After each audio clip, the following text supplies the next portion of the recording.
प्रणाम। हम जगदम्बा मिश्रा अहाँ सब गोटा के कृष्ण जन्मोत्सव के बहुत बहुत बधाई दे रहल छी। आई हम अहाँ सबके एकटा सोहर सुनाबऽ जा रहल छी कृष्ण जन्मोत्सव के अवसर पर। एक रचना केलनि हैं आदरणीय श्री मणिकांत झा जी। तो चली अपने लोकनि सोहर सुनी।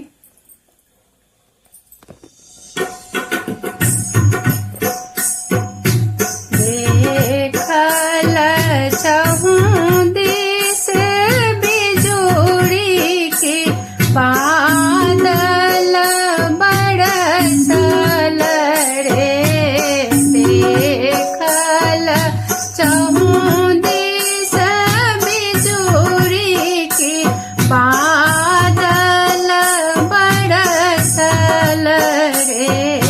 ललना रे आएला कृष्ण मुरारी की माधव प्रकटल रे।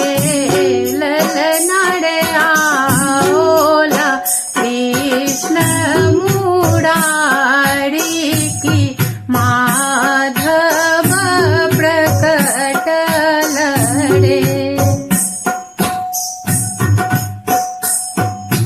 भादव मास अन्हरिया के आठम तिथि छल रे। भादव मास अन्हरिया के आठम तिथि छल रे। ललना रे जेलक बंद कोठरिया की मोहन जनमल रे। ललना रे जेलक बंद कोठरिया की मोहन जनमल रे। उब डूब करती जमुना की भरल लवाल बरे। उब डूब करती जमुना की भरल लवाल बरे। ललना रे माथ चढ़लनि वासुदेव की चलना हवदव रे। ललना रे माथ चढ़लनि वासुदेव की चलना हवदव रे।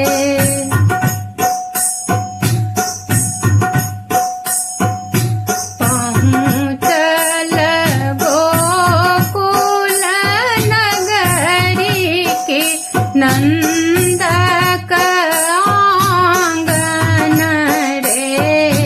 पहुँचल गोकुल नगरी के नंदक आंगन रे। ललना रे जसोदा के मोन भेल हरखित पुलकित आनन रे। ललना रे जसोदा के मोन भेल हरखित पुलकित आनन रे।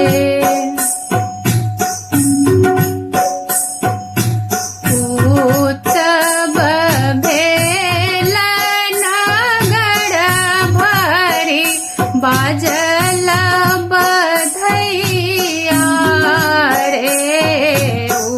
उत्सव भेल नगर भरी बाजल बधैया रे। ललना रे मणिकांत सोहर लिखल गा